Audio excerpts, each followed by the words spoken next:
roulez doucement, ça surveille, elle est là la police. Bonjour à tous et bienvenue, c'est Electron. Et aujourd'hui, dans cette vidéo, je vais avoir la chance d'essayer la V13. Et j'ai entendu dans mes abonnés que certains disaient que c'était la plus grosse, la plus belle, la plus puissante. Mais surtout, d'après InMotion, c'est aussi la plus intelligente. Alors posez-vous, dans cette vidéo, qu'est-ce qu'on va faire? On va faire un peu le tour de la machine pour voir comment elle a vieilli, parce qu'elle a déjà plus de 130 km. Elle est passée sous plusieurs mains, et ça c'est intéressant, parce qu'on va voir comment la machine peut vieillir. Dans un second temps, on va faire le tour des spécificités, et là attention, ça fait mal. Et enfin, parce que c'est à ça que ça sert, on va aller rider, histoire de vous donner mon ressenti à bord de cet avion de chasse. Franchement, c'est un truc de fou, je suis super content de l'avoir aujourd'hui pour vous. D'ailleurs, je remercie Mobility Urban qui m'a mis à disposition cette pépite. Vous, là, ceux qui ne sont pas encore abonnés, je vous invite à foncer y remédier en vous abonnant et en activant la petite cloche. Et moi, de mon côté, j'envoie le générique. Bon, vous avez compris, j'ai la forme aujourd'hui. Pourquoi? Parce que je vais vous présenter la V13. Une roue de 4500 watts, capable en pic d'en délivrer 10 000. C'est monstrueux.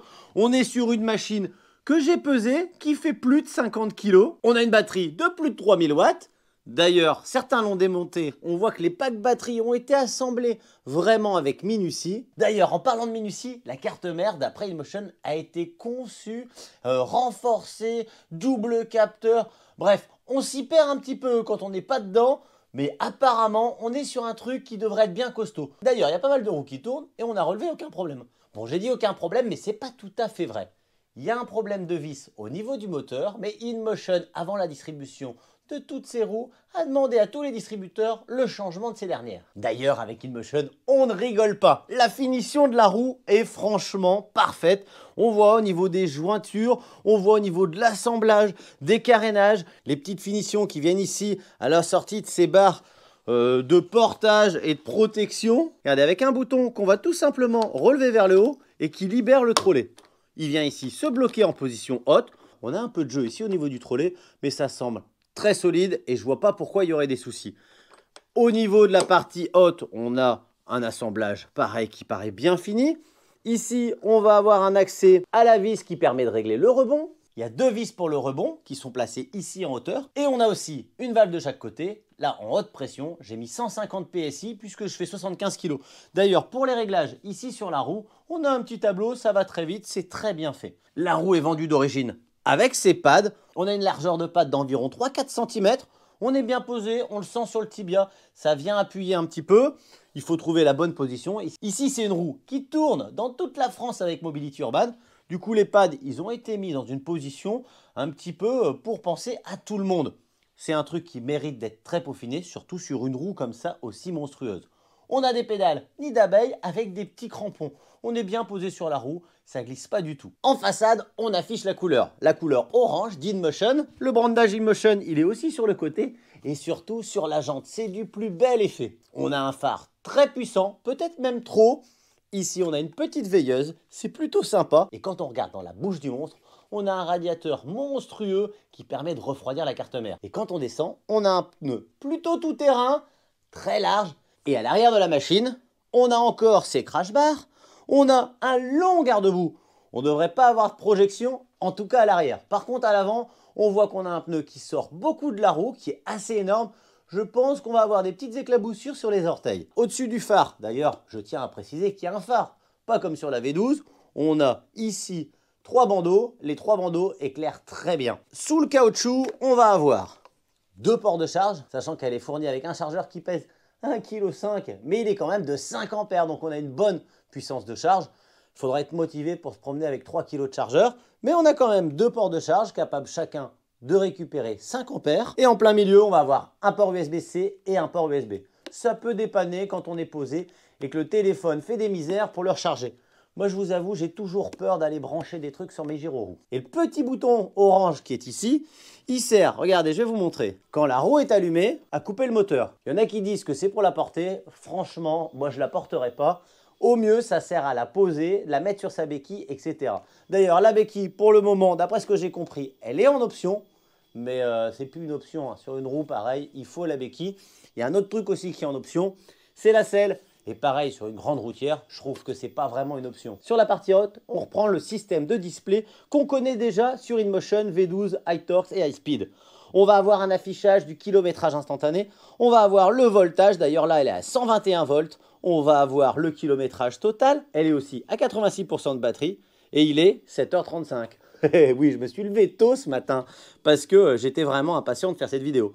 Et quand je scrolle sur le côté, eh bien là, je vais avoir la vitesse max, la vitesse de moyenne, température de la carte mère, le kilométrage journalier. On peut aussi aller dans les paramètres de la roue et limiter la vitesse entre 0 et 90 km/h. Ce qui est intéressant, c'est que même sans téléphone portable, sans application, on peut aller dans les réglages pour régler un peu l'accélération, le freinage, l'allumage des lumières, le calibrage du véhicule. Bref, elle est autonome cette roue et ça c'est pas mal. Enfin, vous aurez quand même besoin de l'application pour la déverrouiller, pour la mettre en route, mais maintenant ça on a l'habitude. Avant de prendre la route, on va parler de ses mensurations. Elle fait sur la balance exactement 54 kg. La profondeur de la roue, elle est de 56 cm. Eh bien, dites-vous que le diamètre en 22 pouces n'est pas possible en théorie. Quand on dit 22 pouces sur cette roue, on parle du diamètre complet hors tout. Ce qui est un peu bizarre parce que quand on parle d'une taille de roue sur une voiture, par exemple, chez nous, on prend par exemple une jante en 14, eh bien, c'est le diamètre de la jante. Et là, le diamètre de la jante, il est un petit peu supérieur à du 16 pouces. Enfin, ça, c'est la particularité des tailles de roue en gyroroue. C'est vraiment à celui qui a la plus grosse. On continue avec une hauteur hors tout de 77 cm. Une largeur qui va être comprise entre 20, 22 et 55 cm. Pédale sortie bien entendu. En tout cas, moi ce que je retiens, c'est que j'ai eu à prêter une roue en parfait état. Elle a pris quelques bugnes, elle a fait quelques chutes. Rien ne bouge, rien ne tremble, tout est bien fini, tout est bien assemblé. La plupart des vis sont peintes et c'est du plus bel effet. Clairement côté design, je trouve qu'elle est très bien réussie. Pourtant, moi, le orange, c'est pas ma couleur préférée, bien au contraire. Mais là, honnêtement, on a l'habitude, c'est la signature InMotion. Ce noir et orange, ça lui va tellement bien.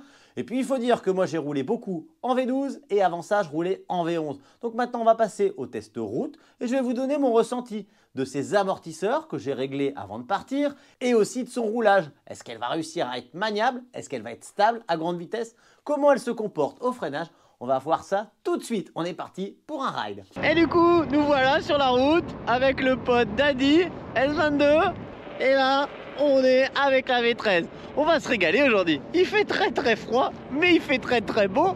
Et on est très bien équipé. Alors, mon but, ça va être de l'emmener sur route. Hop, c'est fait. Clairement, c'est un TGV le bordel. On est super stable, même à grande vitesse. J'ai essayé la route privée à 55 km/h, il n'y a rien qui bouge. On se sent en toute sécurité. J'ai pas essayé le freinage d'urgence, mais franchement, à 55, on est posé à 50. Je tape un dodane. Facile, tranquille. Les amortisseurs font carrément bien leur taf. Avec mon poids en plus, le réglage préconisé c'est 150 PSI. Même avec ma petite pompe électrique, ça fonctionne parfaitement. J'ai pu faire mes niveaux. D'ailleurs, il faudra les faire les niveaux parce qu'on est chez InMotion. Et si c'est comme avec la V11, eh bien une fois par mois, on est obligé de retourner sur les réglages. Par contre, ils sont précis et faciles à faire. Ça prend vraiment pas beaucoup de temps. Les valves sont accessibles, donc ça c'est top. C'est très confortable. La roue se place parfaitement entre les jambes, elle est plutôt fine par rapport à son gabarit. Là comme ça posé, dès qu'on dépasse les 10 km/h, on oublie parfaitement son encombrement, son poids, son gabarit. Pour ceux qui roulent en moto, c'est exactement pareil que de rouler en BMW. La partie cycle des 10 km/h nous fait complètement oublier la grosseur de l'engin. Petit test étalonnage du compteur, je vous laisse vérifier. On est un peu généreux chez InMotion, mais soit. En tout cas, même sur route abîmée, 50 km/h, la roue ne bouge toujours pas. On va essayer maintenant de rouler sur des petits graviers, sur des petits chemins. Je vais vous poser une petite question. Est-ce que vous savez la différence entre la motocross et la moto d'enduro? Et je vais vous donner la réponse. Eh bien, en motocross, on a des buts, on a des virages serrés, on a des ornières, on fait des courtes distances et en général, on s'arrache la gueule. En enduro, c'est l'inverse. On prend du chemin sur toutes les routes et puis on roule longtemps et on se balade. Eh bien, cette roue, je pense que c'est la première roue d'enduro. S'il y a une chose sur laquelle on sent que c'est pas sa tasse de thé, c'est bien les demi-tours serrés. Là, ça travaille un peu dans les genoux, faut la prendre en main, elle se laisse pas faire la bestiole. Hop là, petit Dodan, ça passe tranquille. On va aller s'attaquer à la ville, on va faire la vieille ville en passant dans les pavés de l'île. Après, on ira faire un petit peu de ville en circulation pour voir comment elle se comporte. Mais ce que j'ai déjà compris, c'est qu'avec elle, il n'y a pas trop d'hésitation à avoir. Quand vous arrivez derrière une voiture, il faut décider de s'arrêter ou de continuer. Mais c'est pas la roue avec laquelle on s'amuse à rester un peu en équilibre. J'y vais pas. Faut savoir ce qu'on veut. Des pavés complètement déglingués. L'amortisseur il fait bien son taf. Par contre, j'ai du mal à pousser sur les tibias quand ça vibre comme ça. Avec les pattes d'origine très dures, je vous avoue que ça fait un peu mal. Par contre, une fois qu'on a pris de la vitesse, ça vibre moins. Là, je suis sur le dessus des pavés. Ils sont un peu plus jolis aussi. Et regardez. Le mode tracteur est activé.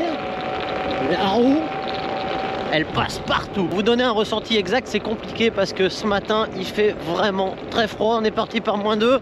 Là, ça radoucit légèrement, il fait 0 degré. Et les pieds, les membres, enfin bref, tout est complètement surgelé.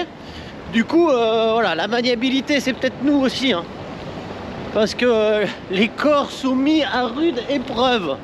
Bon, elle est tellement lourde que tu seras obligé d'avoir des jump pads hein, si tu veux sauter avec un truc comme ça, parce qu'elle, elle reste là et toi tu sautes tout seul. Hein. Les a priori qu'on avait là, qu'elle était lourde, qu'elle était un peu difficile à emmener, ça fait maintenant 2 heures qu'on roule et même en ville, vous voyez, on arrive à se faufiler tranquillement. On pourrait même faire un peu de slalom, on peut éviter les automobiles, passer dans les petits endroits, les recoins. Voilà, ça passe. C'est clairement pas une V8, c'est clairement pas une roue multimodale. Ce sera une routière, mais on pourra quand même aller en ville faire du shopping. Voilà, on en est au bilan. Là, je vais redéposer la roue chez Mobility Urban dans quelques minutes. Alors, j'ai eu toute la matinée pour la rider, mais franchement, j'en voudrais encore un peu plus, hein. Ouais, je confirme. Bon, on s'y fait, hein. Franchement, son encombrement, son poids, on s'y habitue vite, j'ai envie de dire, parce que là, ça fait, je vous dis, on a dû rider à peu près 3 heures et on s'y est déjà habitué. C'est certain que dans une semaine ou deux, j'aurai un truc sous les pieds que je manierai très aisément. Les points les moins bons peut-être de la roue, pour une roue si confortable, ce serait peut-être la batterie. Il mériterait une batterie plus importante ou un chargeur plus léger, parce que d'après ce que je sais, j'ai pas eu le chargeur avec la roue, mais on est à 1,5 kg le chargeur. Je vais vous le montrer, je vais le filmer là, il doit être ici. Donc voilà, il faut faire le choix. Si vous emmenez le chargeur pour faire des gros rides et pour recharger pendant les pauses, si jamais vous voulez même en prendre 2, ça commence à être un peu encombrant. Mais la roue, elle est vraiment splendide. Il y a un petit truc aussi, c'est le phare avant. Il est presque un peu trop puissant, il éblouit beaucoup. Alors quand on est égoïste, ben on s'en fout, mais on l'est pas. Et du coup, ce serait bien d'avoir un phare qu'on pourrait régler un petit peu en hauteur, peut-être indépendamment de l'orientation des pédales. Pour tout le reste, elle est monstrueuse, elle est vraiment exceptionnellement bien finie. S'il y a vraiment un point fort sur cette roue, c'est ses finitions. On sent que l'élaboration, elle est jusqu'au bout des ongles. Ce qui est top, c'est son confort. Elle est vraiment super confortable. En plus, elle est belle. C'est génial. Je vous ai pas parlé de son prix. Du coup, on passe au prix. On est à 4 590 € pour la roue qui est là et qui est disponible dans en gros 2 semaines max. Fin février. Elle est là, elle est sous vos pieds. Je vous mets de toute façon le lien en description. Et puis si vous voulez faire les petits filous, vous êtes un petit peu patient, vous pouvez aussi la prendre en précommande. Et là, vous bénéficiez d'une remise et elle passe à 3 990 € pour une livraison première semaine d'avril normalement. Donc on va être bien. Si vous craquez, bah, n'hésitez pas, hein, ce sera cette roue. De toute façon, je vous mets le lien des deux en description. Celle dispo dans 2 semaines et celle dispo début avril. Voilà, bon, bah, j'ai pas envie de la rendre, j'ai pas envie de vous quitter, j'ai passé un super moment. Je sais qu'il manque certainement plein de choses, mais là je me suis fait un ride passion, j'avais envie de profiter, j'avais envie de rider. Cette roue est monstrueuse. Je pense que je m'en referai prêter une là quand elle sera un peu partout. Encore merci à vous de m'avoir suivi, merci à Mobility Urban de m'avoir fait confiance, de m'avoir prêté cette machine. Je vous l'ai pas dit, elle est IP55, elle résiste à l'eau et puis à l'intérieur tout est bien fini, tout est bien fait. Bref, c'est un camion, c'est un tank, c'est la V13. À bientôt et surtout, bon ride!